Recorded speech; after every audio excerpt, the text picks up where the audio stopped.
Raising the Bets is brought to you by the Star Quest Production Network and is made possible by our many generous patrons. If you'd like to support the podcast, please visit sqpn.com/give.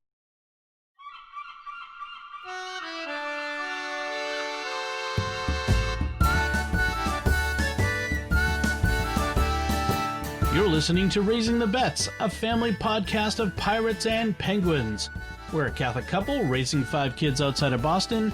Join us as we share the joys and challenges of marriage, homeschool, and our adventures near and far as we make sense of the world and experience the best parts of our culture.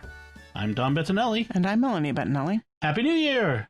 Happy New Year. Happy liturgical Epiphany, which isn't real Epiphany. Happy lazy Epiphany? Do we want to go there? Do we want to do that? No. No, we don't. No. Yes, we're recording this on Sunday, January 3rd, 2021, and this is Liturgical Epiphany. I think all dioceses? I don't think there's any diocese that don't celebrate it today. I think it's universal. Yeah. In the U.S. In the U.S. Yes. The rest of the world. If you're not in the U.S., we have no idea what you're doing. Yes, this is just Sunday. However, we made the executive decision here in the Bettinelli household to celebrate Epiphany on Wednesday, the 6th. We usually celebrate Epiphany, like as a family celebration, on the 6th. Sometimes we do go with liturgical Epiphany on Sunday just because when it falls on a work day, a school day, sometimes we in the past have not had a lot of extra time to dedicate to, feasting and celebrating and opening presents. Well, see, that's the important thing is the reason why we have this separation in our family is because, as we've said before, we do some Santa presents on Christmas Day, but we do most of the big Christmas giving, the gift giving, on the Feast of the Epiphany, which is a custom you brought from your family. Yes.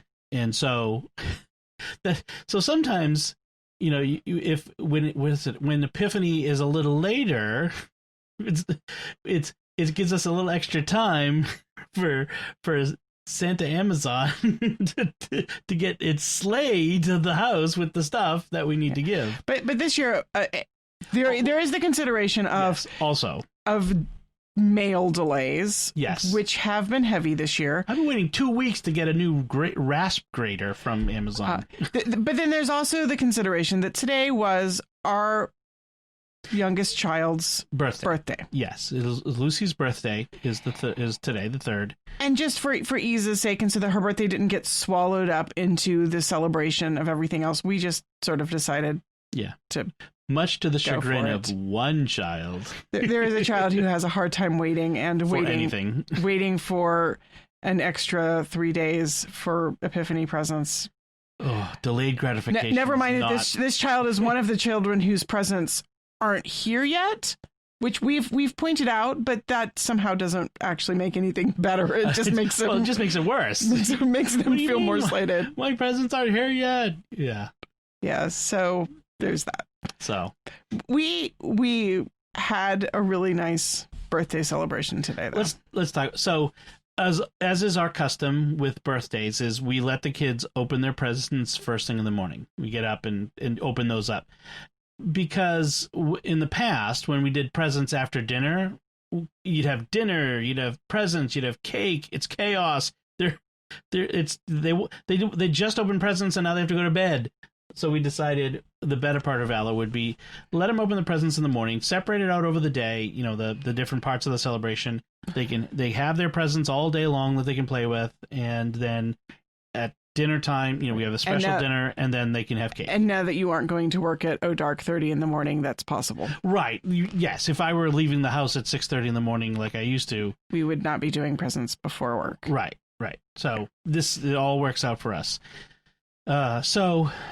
This first thing this morning, so mass is at 10:30, so that gives us some time to get the lay-a-beds out of bed and up and caffeinated and ready, because the children, most of the children are up and bouncing off the walls beforehand, waiting, and so Lucy was up, and so we opened her presents, and So it was a Star Wars themed. In fact, it was very definitely a Grogu themed birthday. Yeah. it was most definitely. She got a. So we should, for those of you who aren't Star Wars fans, I know there's a few of you still out there.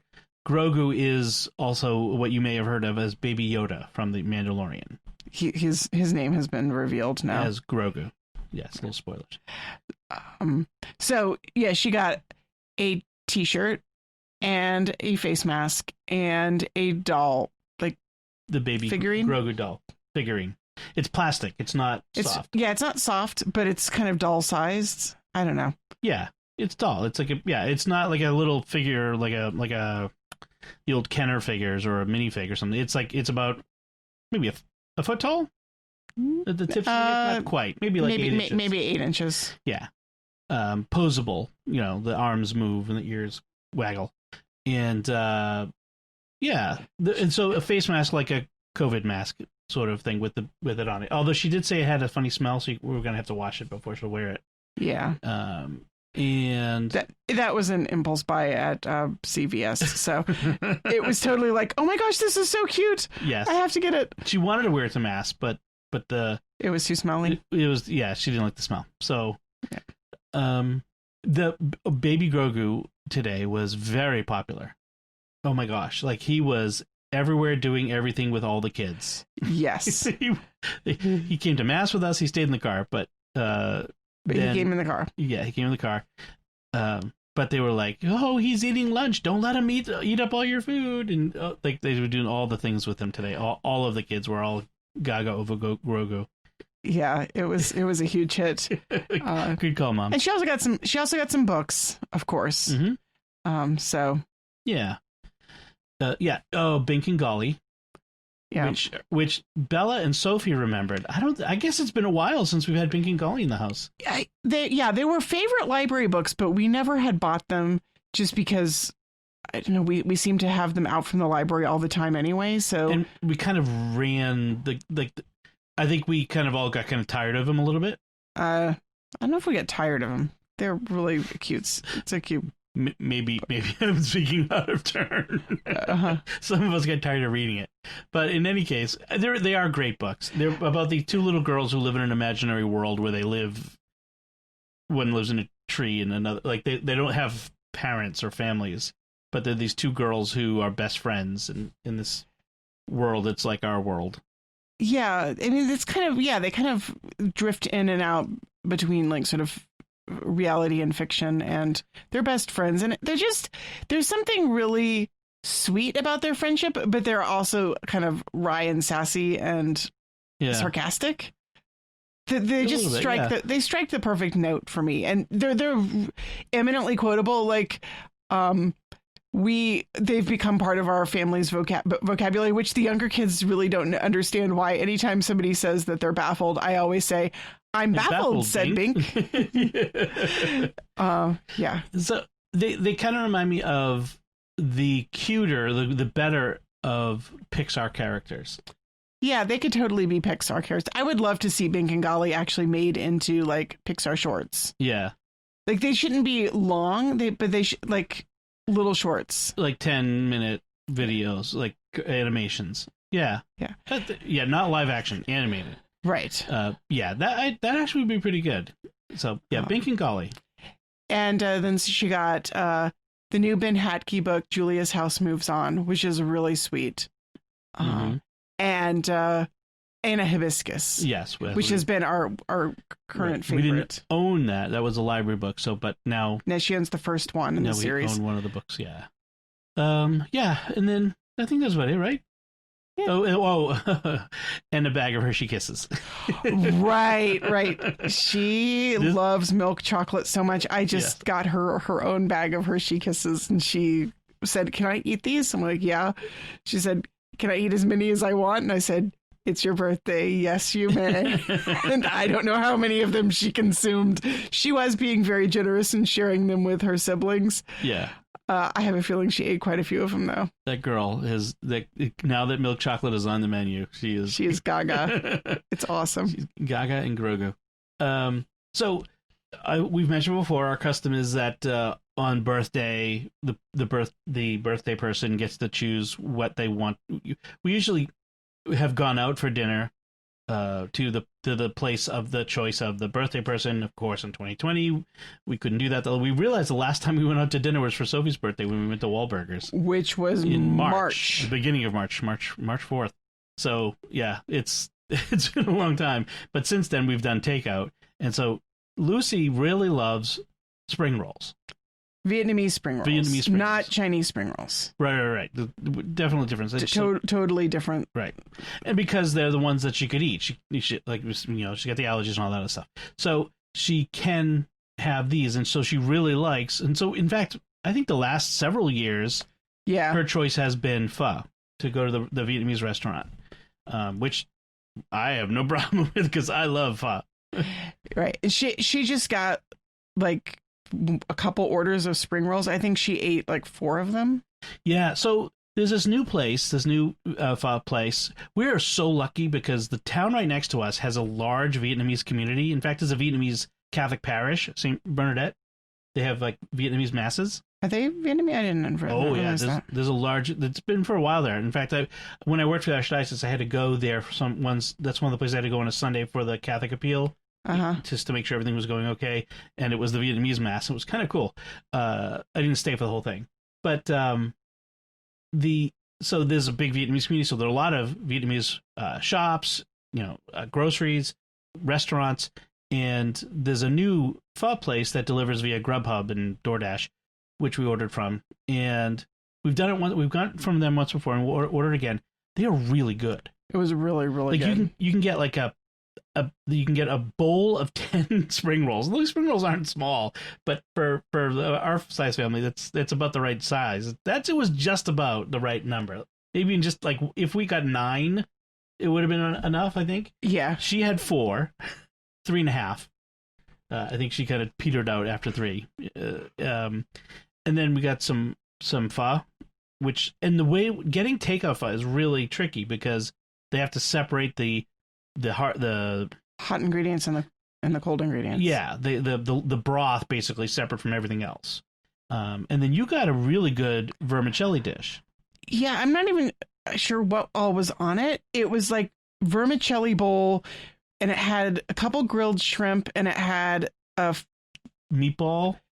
couple meatballs, some like thin sliced grilled beef. I think it was beef. Yeah. And then some shrimp paste on sugarcane. I didn't really see the sugarcane. I don't know. I'm not sure how that works, but that's what it was called. It was called shrimp paste on sugarcane. Anyway, it was like this like shrimp paste cake, which I've had before, and then served on a bowl of the vermicelli with like lettuce and bean sprouts and carrots and cucumbers and things.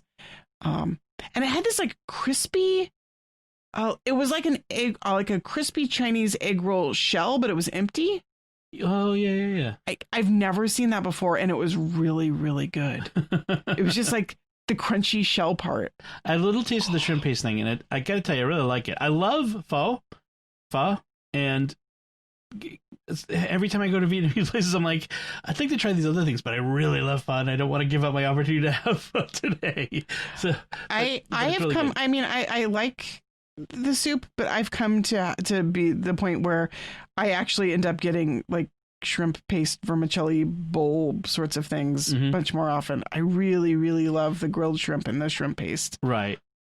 It's kind of one of those things that at first I was like, I'm not even sure I like this, but I can't stop eating it. It was very similar to my first experience of sushi, which was sort of the same. Like, I don't know if I like this, but I can't stop putting it in my mouth. I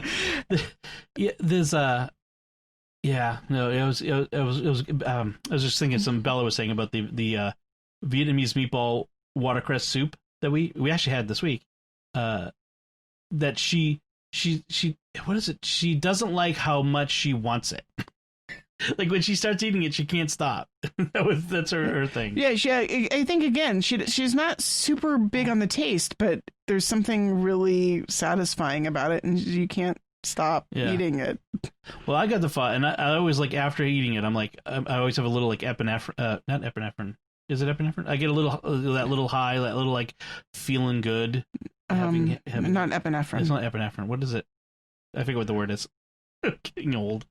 So that was dinner, and so she got to choose that. But when we were talking about it, I was saying, "What do you want?" She was kind of wavering, like, "Oh, I kind of want sushi, but I kind of want spring rolls." I'm like, "Well, I'll tell you what. I'm going to make a special deal because she's the youngest and she gets spoiled." And I said, you would not have done this for any of the other kids. I might not have unless they were really nice to me. But I said, I'll tell you what, after Mass, I'm going to go to Whole Foods and I'm going to buy some of the Whole Foods, the sushi, the pre-made sushi. And I had to get some other stuff too. I had to get, we were out of some things. So I did. I went. I got a lot of sushi. It was a lot of sushi. It was a lot of sushi. It was really good too. Yes. There was this sushi that had crunchy shrimp tempura roll. Oh my gosh, the crunchy tempura bits, so good. Right. There was actually leftover in the package. There was a lot of tempura bits left in the bottom, and I was just eating them straight. So you had cut up avocado for one of the kids had nachos. You had made nachos. And you had cut up some avocado and put it on the avocado. Oh, yeah. Just slices of avocado with little crunchy tempura bits on top. Yes. Oh, it was so good. Well, I bought a lot of sushi, and that went fast. All of our kids. This is why we don't get sushi that often, because they all love it. All 5 of them adore sushi. Right. Now, they all have their preferences. Like, Anthony doesn't like anything that has avocado in it. Right. But he likes spicy. But he likes the spicy stuff. Right. What is Ben's? Does Ben have a preference? Like, I think they all have their preferences. Some of them will eat anything. Like Sophie will eat anything. But yeah. So we did that too. It was a birthday extravaganza. It was an indulgence. I'm not sure I wouldn't have done it if we hadn't just got our stimulus check. You're welcome, Whole Foods. We've stimulated you. And the local Vietnamese restaurant. Yeah. Yeah. So I don't feel bad about that.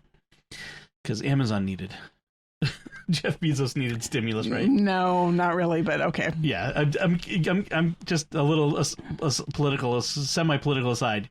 I'm thinking the biggest recipient of the stimulus benefit is going to be Amazon, as people are ordering stuff in various ways. Yeah, through probably its subsidiaries. Anyway, that's politics. Let's not talk about that. Anyway, aside from that, so we had New Year's. New Year's was good. Yeah, we should talk about that. So what did we do for New Year's? Well, New Year's Eve, we watched a movie. We'll talk about that in a minute. Yeah. And then we didn't really do anything. New Year's Eve, for once, we never do anything for New Year's Eve. No. But for once, everyone was in the same boat as we were. Yeah, I mean, I don't think even when I was young and unmarried, I maybe went to a handful of New Year's Eve parties, but mostly I was introverted out after Christmas and everything. So I just staying home with a book is sort of my New Year's Eve speed. Well, the funny thing is when I was younger and single, I didn't like going to New Year's Eve parties because all the couples would, kiss at midnight, and the whole thing. And now that we're married, you're in the other room, I'm in here watching something, or I'm heading to bed. It's like, oh, Happy New Year, good night, and waving across the room anyway. So it's not even a big deal. It's totally introvert New Year's Eve. Yeah. So we had a nice dinner, and yeah. And we, we're not big, I don't know, celebration people. We celebrate things, but there are certain things we don't make a big deal out of. It's a new year. Hey, that's great. It's a new year. We I don't know. I don't think it's the biggest deal in the world to slip the calendar over to the next year. It's yeah, cool. Let's think about the year that's been, the year that's coming, etc. But it's another day. But New Year's Day, we went to Mass. We were able to go to Mass for Feast of Mary, Mother of God, and that was good. But I don't think we really did much of anything. We we just kind of hung. Did the kids watch a special thing? I don't think so. I mean, honestly, I did a bunch of paperwork, Then I was dealing with the problem with SQPN's podcast feeds, which were down, which you wouldn't have noticed. The only one that was the podcast that dropped was the Mysterious World one. So that was the only one anyone noticed wasn't feeding. So I was trying to deal with that. I don't know what it is about New Year's Day, but it is like a tech disaster land for me. Every year, something tech breaks. Our websites. This year was the podcast thing. I don't know what it is, but other than that, like, I don't think we really did anything. We just kind of hung out. Yeah. So, which is why I didn't write anything down for New Year's Day. We might think of it as we go along. We'll come back to it. So let's talk about the food we've been making. Oh, we did a lot of cooking on New Year's Day. You made a challah. Was that on New Year's Day or the day before? No, it was New Year's Day. Well, did you make the challah the day before? Well, you did some cooking because that was when I made the mushroom risotto. Oh, I think I made it on the day of. Yeah. So I made a porcini mushroom risotto from which is one of my favorite dishes. I really love like that earthy umami flavor of porcini mushrooms. So it uses the dehydrated ones with the richness of the rice and the cheese. It was really good. Now I used a new recipe for this. It was, I think it's the America's Test Kitchen recipe for that I used. Was it it was the ATK. Yeah, the Cook's Illustrated recipe, and it mixes porcinis with the regular, baby bellows or cremini mushrooms, and you do still like the whole risotto, letting it absorb and then adding more, but you don't have to constantly stir it like you normally do, which is good. I'm glad you don't have to do that. But it did take a long time. Risotto's complex. It's fiddly. It's a bit fiddly, but they finally had arborio rice. I've been wanting to make this for a while, and they finally had arborio rice at the grocery store, so I had gotten some. But it was really good, and there's leftovers because the kids don't eat it. Try it; it's good. But what do you think of it? It was good. Yeah. Now it's different from your pumpkin risotto. Yeah, I mean, I know it's really tasty. I just can't eat that much of a rice dish at all. So like, it's a nice side dish, but as a main dish, I kind of want like more things on the table. Yeah. We ended up pairing it with your soy sauce wings. We've talked about those before. Which were good. So I had 4 pounds. I bought like a 4-pound package of wings at the grocery store, which were on sale, which was great. I could have bought 2 of them because the kids love the soy sauce wings. They're so good because they're not spicy. I actually prefer buffalo wings, but I do too. But as a sort of sweet and sour, sort of like it's soy sauce and brown sugar marinated with garlic. And then bake. It's super easy. It's baked, so easy, so good. Yeah. So I made that. They really love that. But also had to make the chicken thighs just as a backup because I wasn't sure there'd be enough that they would eat. Because the chicken thighs. Oh, made the broccoli with hollandaise sauce, which is a Scott family holiday tradition. We used to call it hollandaise sauce at my house because my mom always made broccoli with hollandaise sauce for like everything. And this birthdays, Christmas, Thanksgiving, Easter. Yours came out better than mine. I made it recently and it was too salty, but yours came out much better, much less saltier than mine was. And it's a blender. You just dump the stuff in the blender. I love it. It's blender, and I even used previously frozen egg yolks. I'd like needed the whites for a recipe, and so I just threw the yolks into the freezer so they wouldn't go to waste. And I was a little bit concerned about whether that would yield a good consistency, and it worked perfectly. I like tripled the amount of lemon juice in it because I like really lemony hollandaise. Mm-hmm. And I might have added a little extra butter, but yeah, they came out. It came out perfect consistency, really thick and not runny at all. I was happy. Yeah, so that was a really good meal. But the other thing we made this with today, we were talking about, was Lucy's birthday cake. Well, I made the cake yesterday, actually. Sure, but we had it today. Yeah. So why don't you talk about what you did for that? So she wanted a chocolate cake, and I want to celebrate the fact that she can eat dairy by making a cream cheese frosting. Mm-hmm. But she still can't eat wheat. So we needed a flourless cake, and I really like almond flourless tortas. So I found this recipe for a torta caprese, which just looked fabulous. It was online at Food 52.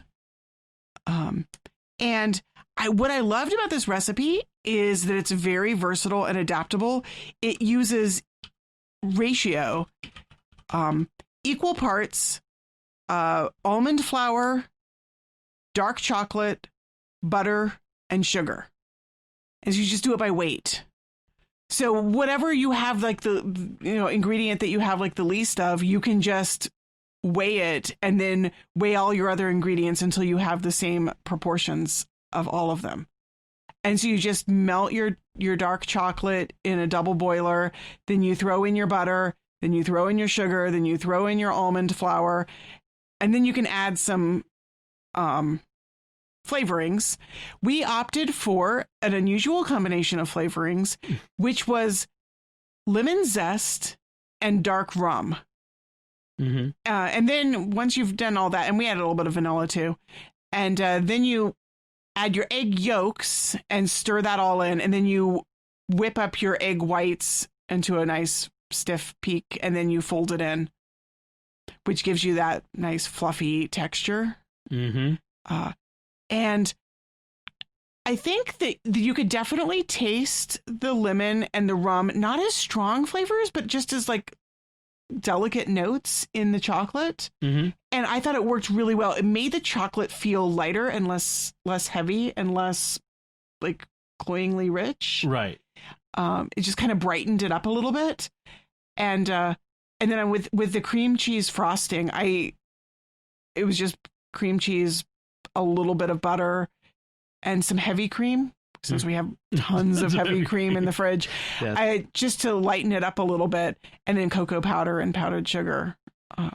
And I kind of, if I'd been making this cake for adults and not for kids, I would have probably thrown some rum into the cream cheese frosting as well and made it a little bit rummier. Mm-hmm. And I think that would have been perfect. I was a little bit hesitant to add too much flavor to the frosting because I didn't know if the kids, I didn't want Lucy to hate it. Yeah, it's amazing how, because of her allergy, we've discovered the Spanish tradition. There's a Spanish tradition of almond cake that's almond, not wheat flour. Well, this is actually Italian. Right. Italian and Spanish. Right. Well, Capri, which is the island, it has Spanish and Italian influence on it, both. Right. And so that's why it's caprese. It's not because it has tomatoes and basil and cheese. It's caprese because of the island of Capri, and it's a famous cake from there. And I just love the idea of discovering that this was out there, and it's such a it's not a compromise cake.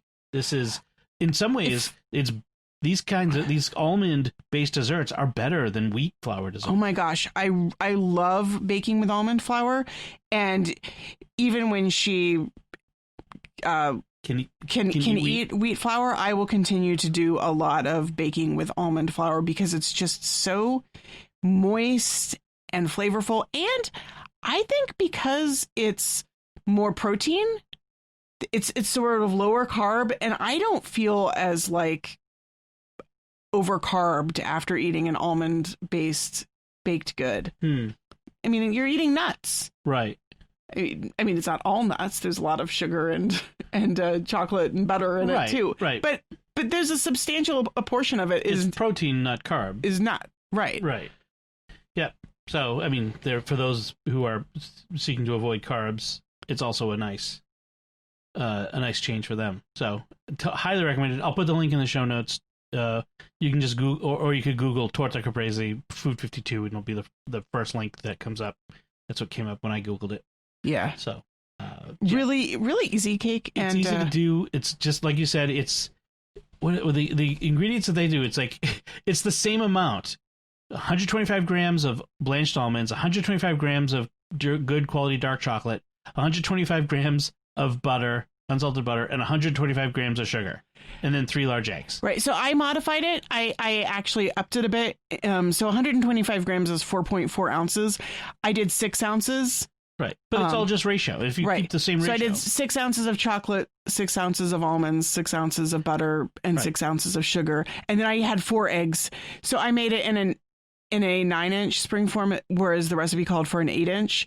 You can bump it up to 10 inches if you're serving more people or you just want a bigger cake. And I think she said she's done it with like 200 grams and 5 eggs. Right. So you can just add more eggs. It's really flexible like that.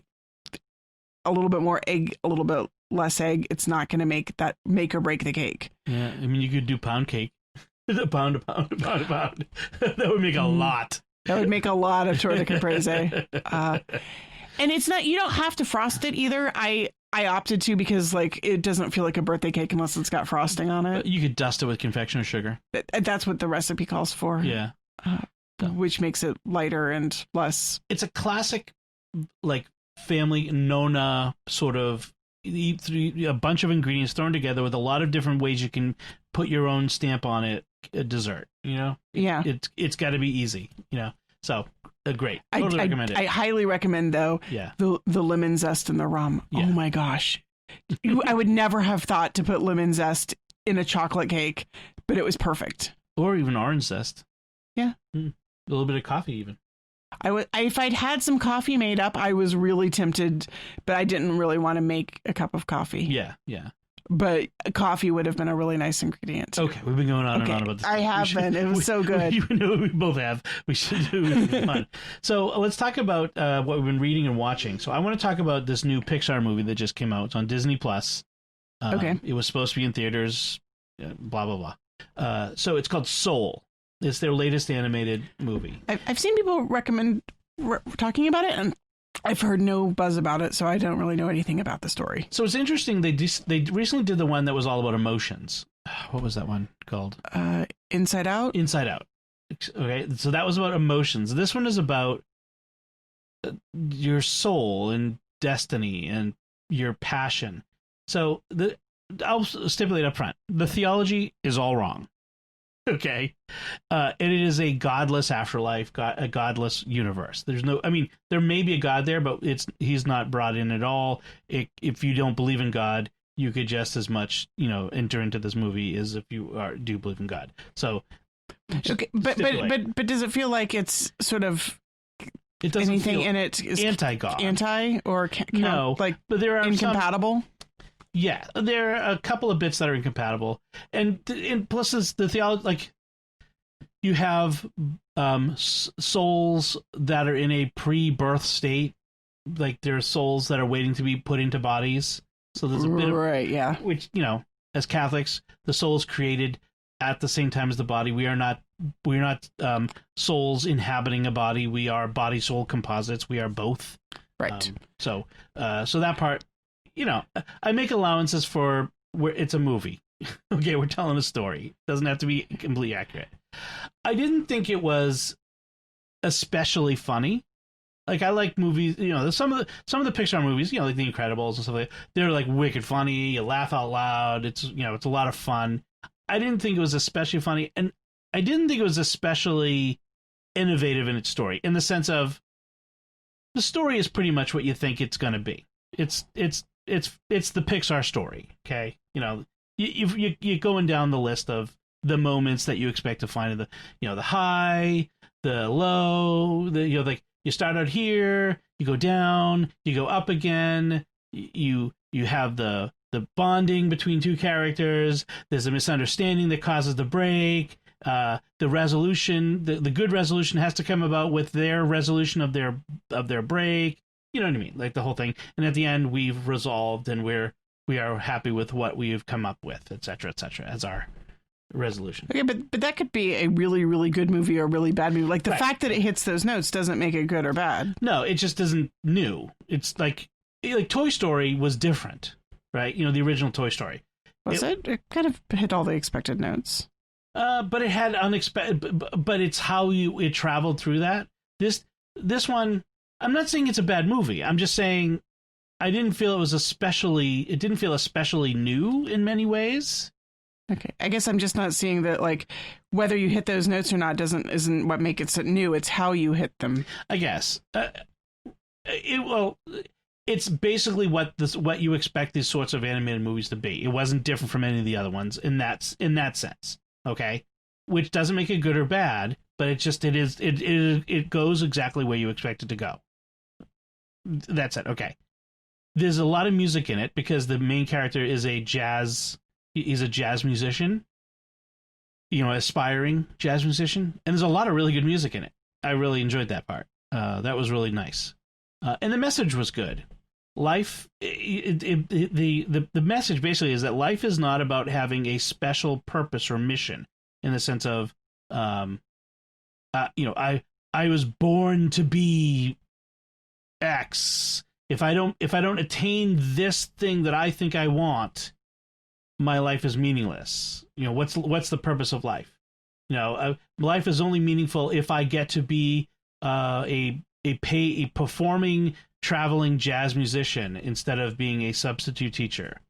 If I'm a substitute teacher or if I'm just a regular English teacher, I'm a kind of a failure in life because I didn't live up to my passion. And the message is that's not what life is about. Life is about being the best of what you have to live your life. So, like, it's okay to do one thing and have your passion be like your hobby and not your right. Not your like your primary. When we're young, we have dreams of what we want to be. I want to be a baseball player. I want to be a fireman. I want to be a musician. But by and large, most of us don't get to live out these passions or dreams. But that's not a failure because, or I want to be a millionaire or a rock star or a movie star. That doesn't mean if you don't attain that, you're not a failure. That's not the most important thing in life. What's most important about in life? To love, to be good to other people. So basically the same lesson as It's a Wonderful Life? Basically. Kind of George Bailey. Right. Now, this movie tended to be somewhat inwardly focused about me, how I feel in my life.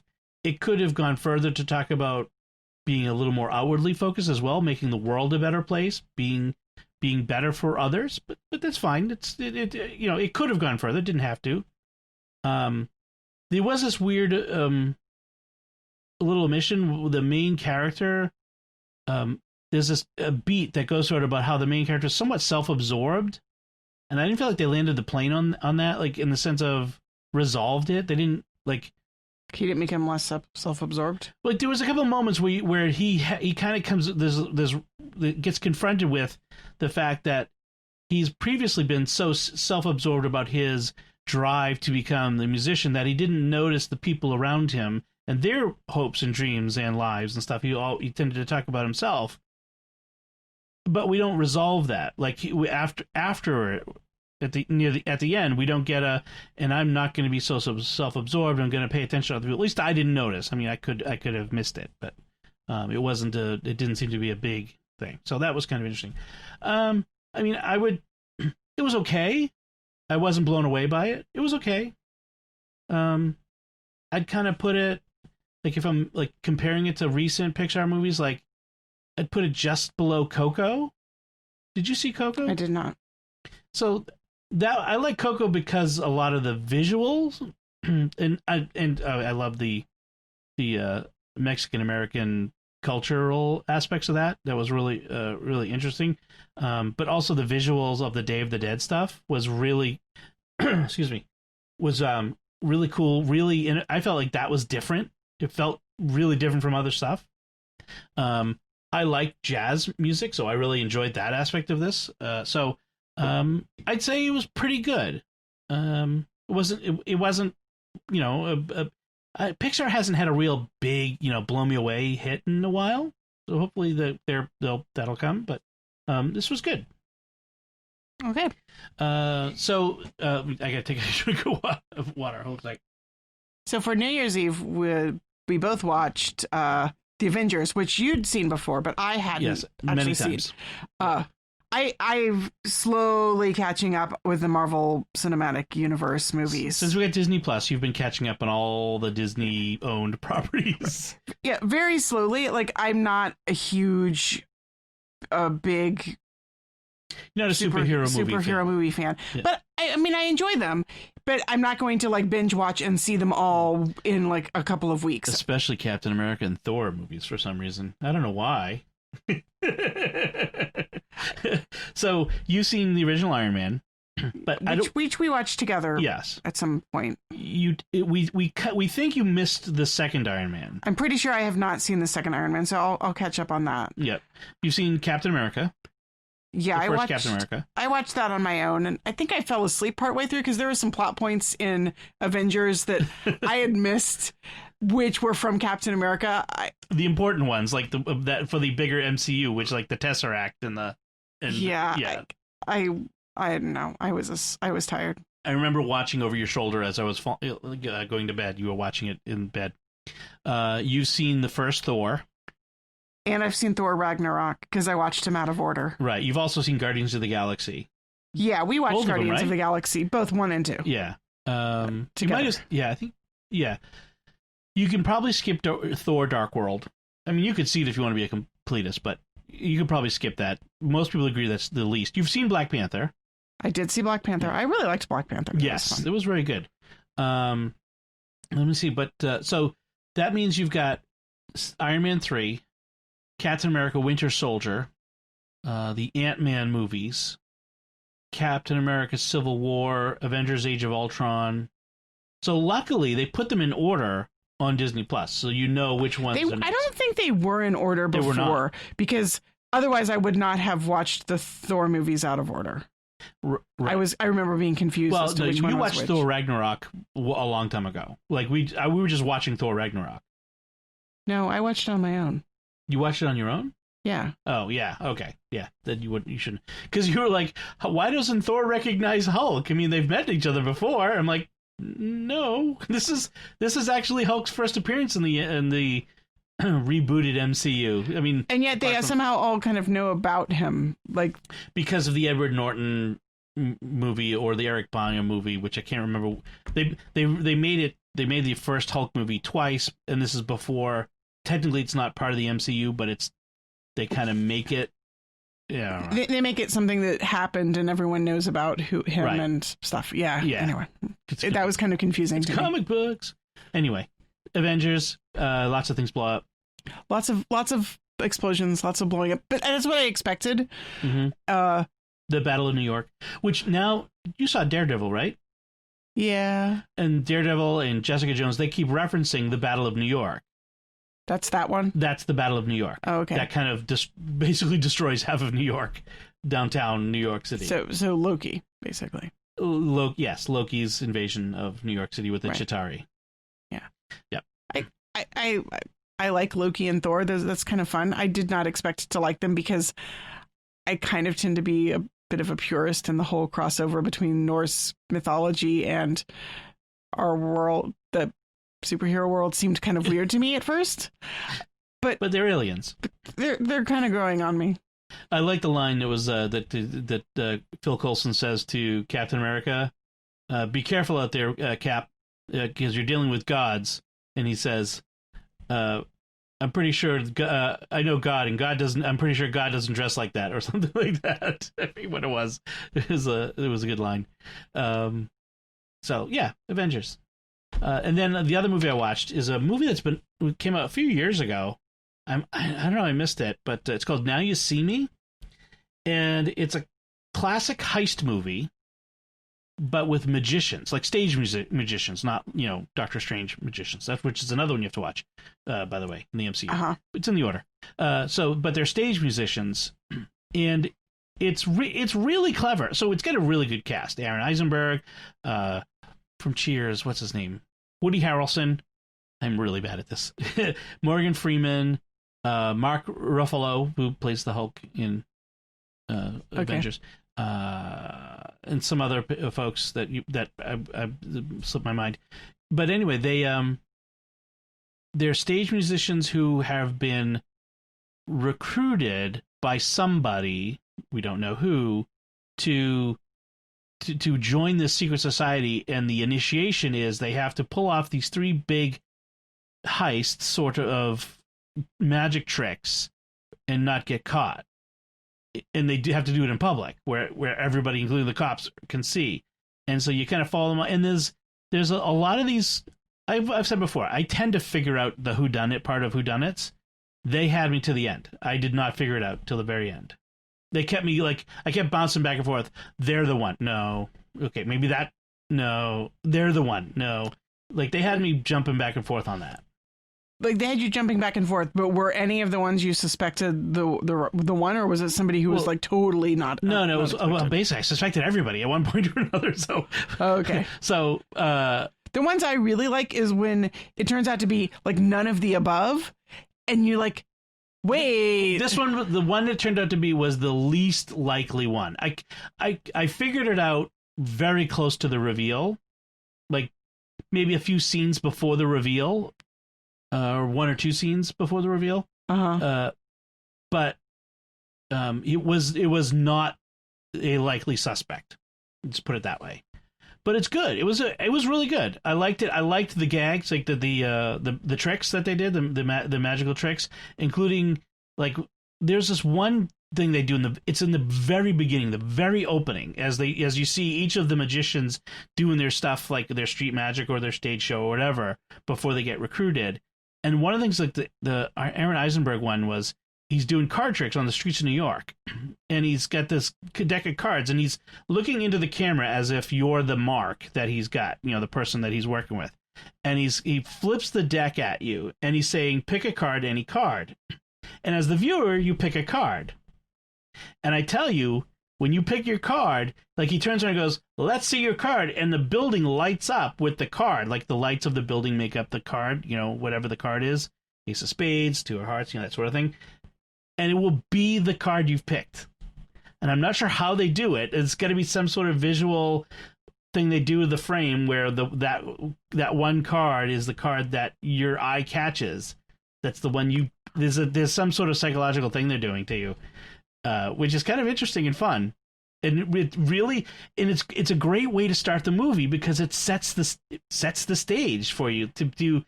They're doing something here. This is very interesting that they right off the bat they do a magic trick on the audience, and it sucks you right in. So that's very effective. Yes, and then there are parts where they do a big gag, and you're like, wow, how do they do that?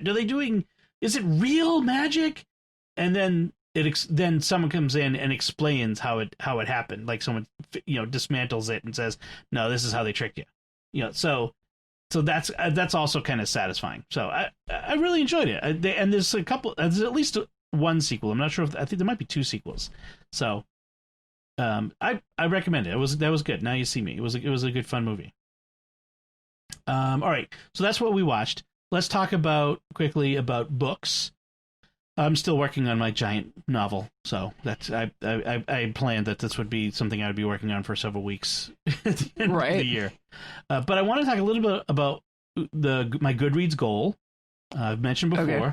Goodreads.com, that lets you set a reading goal for the year, and I've been doing it for 5 or 6 years. And my goal this year was 35 books. It's been, to be honest, 35 books for several years. And in 2018, 2019, I did not reach my goal of 35. It was one year was 31, another year was 32. This year, I went way over to 43 books, So what made the difference? Dresden Files. Right. A lot of short, quick books. They weren't especially short, but they're very quick reads. They're really fun. You power through them. They're really quick reads. I think that's one reason why I tend to get really high book counts is because I read a lot of quick genre fiction, and I read a lot of juvenile fiction when I'm feeling tired or whatever, or just pre-reading books for the kids. I read a lot of short, quick books. Right, like right now I'm reading the Brandon Sanderson book from the Stormlight Archive, and this is a tome. This thing is massive, and it's great. I really enjoy it, but I mean, I've been reading this book for 2 weeks, and I'm 30% of the way through it. That's like the year I read The Brothers Karamazov. Oh yeah, that book took forever. Right, like it was good, but it took forever. I don't want to read a book that long, or like War and Peace. I don't want to read one book that long. I'd take a break. And I also read some nonfiction books that tend to be a little longer, like history books. So they tend to be a little longer too. But yeah, so I'm setting my goal at 35 again, even though I went to 43 because I'm not going to read another Dresden Files this year. You know what I mean? So, and it's sort of an artificial goal. Like Jeff Miller, friend of ours, he reads like 200 something books a year. That's crazy. Yeah, he does a lot of audiobooks on high speed. But he sets his goal at like 2 books and 3 books. Why? I don't know. Because it's Jeff. He's just because he likes to see like you've exceeded your goal by 1,010% or something like that. Because it's Jeff. I never set numerical goals for myself. I just don't. But I like to keep count. Yeah. This year I was not very good at keeping count. Honestly, I did it sort of retroactively, like after a couple months, several times throughout the year. And I'm pretty sure I missed a few. But my official count was 46. But that didn't include books that I read aloud to the kids. And it didn't include all of the audiobooks I listened to, although it included a couple of them. And there were a whole bunch of books this year, more than most years, that I picked up. I read a few chapters or I read half the book and then I stopped. So there are a lot of books I spent a lot of time on, but I didn't count towards my so you can official. Yeah. One of the things Goodreads does is it'll also count pages. And so if you read half the book and you put the number of, you put where you stopped in, right, it'll include that in your count. Like I read, it said 17,000 something pages this year, whereas last year was like 11,000 something. So even though like the Dresden File books might be a little shorter or a little faster, you still read more pages, 6,000 more pages, like a third more pages this year. I'm just not good at consistency with like Goodreads. I can't remember to put everything on Kindle. So that helps. Yeah, like maybe a third of what I read is on Kindle. Right. Most of my books aren't. And the Kindle integrates its own. Goodreads is owned by Amazon, so it just automatically updates. Does it? So would it track like your Audible books if you were also doing like audiobooks? Would that automatically sync? I don't think it does because I've been doing some Doctor Who Audible books. And it hasn't synced to those, although maybe there's a way to tell it to. I'd have to look at the Audible app and see if it could automatically do that. Because that might be, because if I included those, that's even more. Because some early Doctor Who is only available as audio, the audio narration, and not just they don't have the video anymore. Someone threw away the tapes. Oops. Yes. Well, they reused tapes back then. Yeah, little did they know. Little did they know that people would be wanting to watch them 50 years later. Yeah. You were going to talk about a book, a Terry Pratchett book. Yeah, Weird Sisters. Weird Sisters. Yes, I read Weird Sisters, which is a Terry Pratchett sort of takeoff on Macbeth with a little bit of Hamlet thrown in. And so it's one of the Witches series of books. So within his Discworld universe, there are several like streams that he kind of follows. And so the Witches are kind of their own little sub-series, I guess you would say. And so you've got the three witches who then become sort of the three witches in the Macbeth storyline. Right. And you've got the king who's killed. Except it kind of becomes Hamlet-like because the ghost of the king who's killed wants revenge and they have to find the missing heir to the throne. And but there's an evil duke who's taken the throne and his evil wife, and it's fun. Cool. I actually ended up giving it to Bella to read because she just read Macbeth this year, last year. Right, for school. Yeah, that was one of her optional Shakespeare classes over the summer that she really loved. And so I thought she would find it funny, and she did. I heard her giggling in her room. I've started to give them some of the Star Wars books that are not like just kids books. Like I gave them the Thrawn series, her and Sophie. And I think Anthony's read the Thrawn books too. Yeah, it's hard to keep him out of books Yeah. when they're on the Kindle. Right. So there are some I don't know that I would give to them. They contain some adult themes, nothing too graphic, but sometimes there's some reference to same-sex relationships and then other things just like war crimes and that sort of stuff. And some of the books are more suitable than others. So just put it that way. So, but the Thrawn books I really liked, and they really, because Thrawn shows up in Star Wars Rebels, and will show up in the future in the Ahsoka series, that I thought it would be good because they are really good books. They're really good.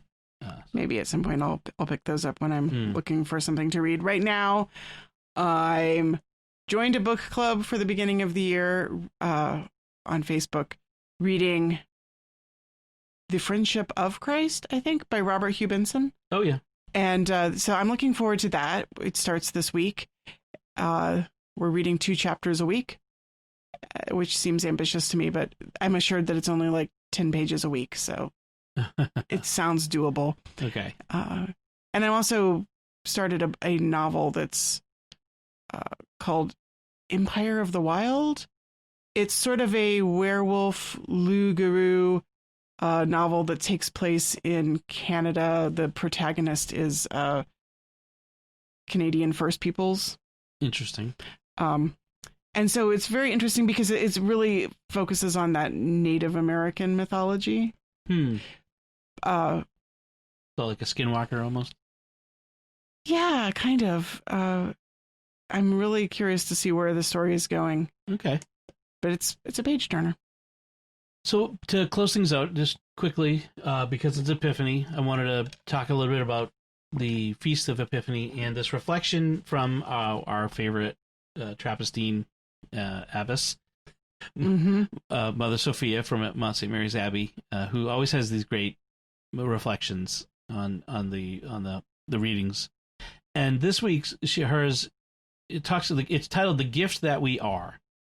It's Epiphany that the Magi bring the gifts, and it kind of talks about, everyone's got a gift. The Magi got gifts, the shepherds probably have gifts, the drummer boy's got his pum, and there we are, often standing there in the corner, sad, like trying to hide behind the camel. Did you bring the gift? I didn't bring the gift. I thought you were bringing the gift. No, I don't have the gift. And what do we have to give? And so she says, on this day, each of us is drawn to approach the child and lay open our treasury.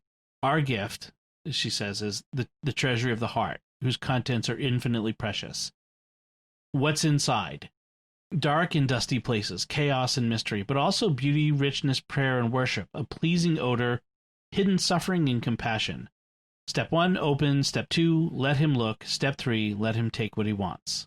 Which is a very Benedictine thing, isn't it? To sort of open. I'm open. I'm an open book. I'm just open to the Lord. Take what you want. Right. Very. It's almost in a sense passive, becoming docile before the Lord. Mm-hmm.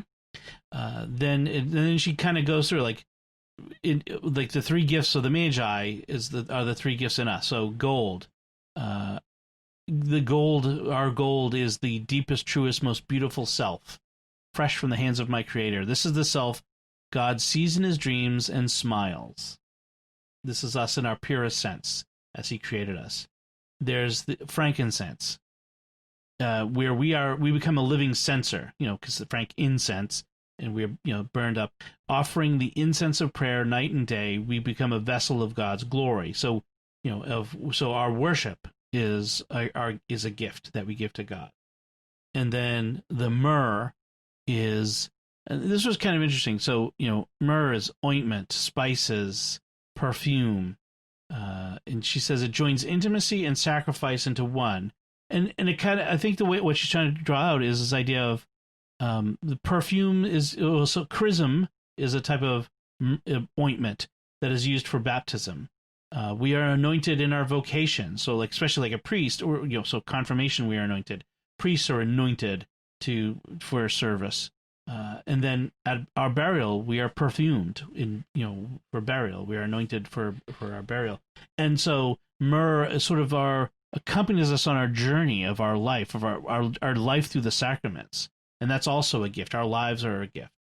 So it's a very interesting way of looking out, so in that case she says my body given, my life poured out.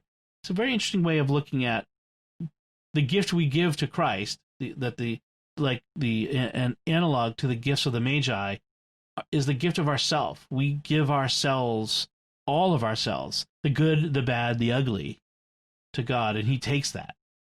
I like that. Yeah, God, Jesus in the sense of his divinity doesn't get any richer by being given gold, frankincense, and myrrh. He's the word through whom the universe was created. All of it belongs to him in the first place. Right. He made the gold and the frankincense and the myrrh in the first place. Right. But like C.S. Lewis says, when the child takes his what's the wages that children earn? The allowance. Thank you. The child gives his allowance of 6 pence to buy a birthday gift or a Christmas present for his father. The father receives 6 pence, but is none the richer. But yet, it's the gift. The child is the father paid for the gift, but the gift is bigger than the money that he paid out. It's better than if he went and bought it for himself because it's a gift from his child. Right. And that's the same way when we give our gift of ourselves. We're not making God greater by giving ourselves, but our gift still is more valuable for us having given it to him. So I don't know. I thought that was a really nice reflection on the Epiphany. Speaking of which, if you want to find out more about the Magi and who they really were and the mystery behind them, Jimmy Akin did an episode of Mysterious World in 2019, so not last year, but in 2019, at Christmas time, around this time, on the mystery of the Magi. I will endeavor to remember to put a link to that in the show notes. I need to listen to that one still. Yeah, it's good. And he's got an update planned for maybe next Christmas on some of this stuff. So we've done one on the dating of Christmas Day.